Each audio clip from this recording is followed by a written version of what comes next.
Welcome back friends, ये हमारी video number 42 class 10th information technology यानी कि आईटी के लिए। और प्रीवियस वीडियोस में हमने हर एक यूनिट को यहाँ पे डिटेल में डिस्कस किया था और इस वीडियो से हर एक यूनिट के जो इंपॉर्टेंट एमसीक्यूज़ हैं, जो प्रीवियस ईयर क्वेश्चंस एमसीक्यूज़ के हैं, वो हम यहाँ पे डिस्कस करेंगे। तो इस वीडियो में हम डिस्कस करने वाले हैं unit number 1 digital documentation advanced के जो एमसीक्यूज़ हैं उनको हम यहाँ पे डिस्कस करेंगे।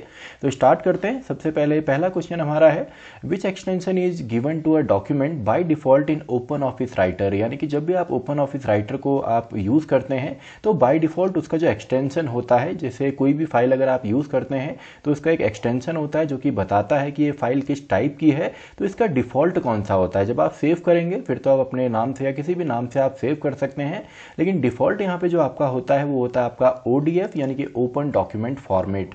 इसके अलावा .com ये तो आपका वेबसाइट्स के लिए यूज़ होता है। docx आपका जो होता है ये आपका जो माइक्रोसॉफ्ट के एप्लीकेशंस हैं, जैसे कि आपका MS वर्ड हो गया, माइक्रोसॉफ्ट वर्ड हो गया, उसका आपका docx होता है। तो इसका जो करेक्ट आंसर है वो A है, यानी कि .odf इसका करेक्ट आंसर है।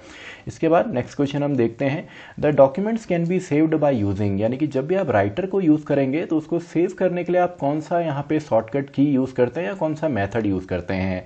तो हम Ctrl+S करते हैं तो भी सेव होता है। अगर आप फाइल में जाएंगे, यानी कि फाइल जो आपका आइकन है या फाइल आपका जो टूल है उस पर अगर आप क्लिक करते हैं देन आप सेव पे करते हैं तो इसमें भी आपका सेव होता है। और अगर आप सेव एज करते हैं डायरेक्टली, अगर आपको किसी और फॉर्मेट में सेव करना है तब भी आप फाइल को सेव कर सकते हैं। तो इसका जो करेक्ट आंसर होगा, तीनों ही इसके आंसर हैं, तो जो फोर्थ वाला यहाँ पे है D है, ये इसका करेक्ट आंसर होगा, यानी कि ऑल ऑफ द अबव।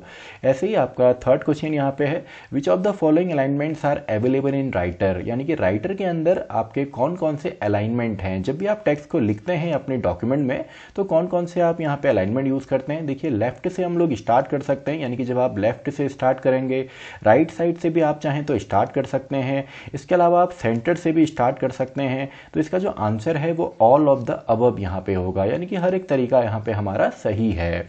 इसके बाद next question, question number 4, which of the following is a set of format consisting of such things as font, colours, ETC। यानी कि फॉन्ट हो गया, कलर हो गया, ये सभी चीज़ें आप किस चीज़ से लगाएंगे। तो इसका तो आंसर काफ़ी सिंपल है, स्टाइल से आप ये सभी चीज़ें कर पाएंगे। तो इसका जो करेक्ट आंसर है वो A है, क्योंकि मार्जिन से तो केवल हम मार्जिन सेट करते हैं। यानी कि अगर ये आपका डॉक्यूमेंट है तो आपका यहाँ पे आपका जो कंटेंट है, यानी कि जो डेटा आप लिखने वाले हैं उसके और जो यहाँ पे पेज का बॉर्डर है उसके बीच में जो स्पेस आएगा उसको हम मार्जिन कहते हैं। और इंटेंट हमारा होता है, फॉर एग्जाम्पल आप डॉक्यूमेंट में लिख रहे हैं, आपने हेडिंग लिखी और आप थोड़ा सा इंटेंट यानी कि थोड़ा आगे से अगर आप लिखना चाहते हैं तो इसको हम इंटेंट कहते हैं। तो इसका जो करेक्ट आंसर है वो हमारा स्टाइल यहाँ पे होगा, यानी कि A इसका करेक्ट आंसर है। नेक्स्ट क्वेश्चन है, which shortcut key is use to make the selected text italic. तो ये तो काफी सिंपल सा आंसर है, केवल शॉर्टकट की आपसे पूछी गई है। तो देखिए, Ctrl+I इसका जो है ये शॉर्टकट की है। इसके अलावा Shift+I नहीं होता, F1 तो आपका फंक्शन कीज है तो ये भी नहीं होता। तो करेक्ट आंसर है Ctrl+I, जिसकी मदद से हम किसी भी टेक्स्ट को इटैलिक करते हैं। देन आपका we can underline the text by, किसी भी टेक्स्ट को हम अंडरलाइन कैसे करते हैं, तो इसको हम करते हैं Ctrl+U से।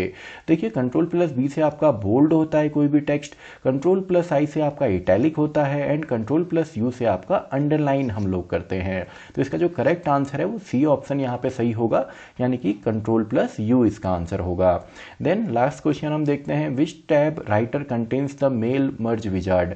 अब देखिए, मेल मर्ज आपका एक टूल है, तो ये ऑब्वियस सी बात है कि आपका एक टूल्स वाला जो आपका यहाँ पे टैब है इसमें आपका होता है। तो व्यू में नहीं होता, उसमें तो आप अलग अलग ऑप्शंस को देखते हैं, एडिट में आप एडिटिंग करते हैं एंड फॉर्मेट में आपका जो भी स्ट्रक्चर है पेज का वो हम डिफाइन करते हैं। तो इसका जो करेक्ट आंसर है वो B वाला है, यानी कि टूल्स इसका जो है वो करेक्ट आंसर होगा।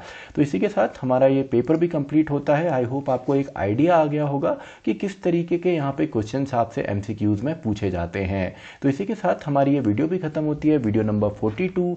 तो मैं मिलता हूँ आपसे नेक्स्ट वीडियो में, वीडियो नंबर 43।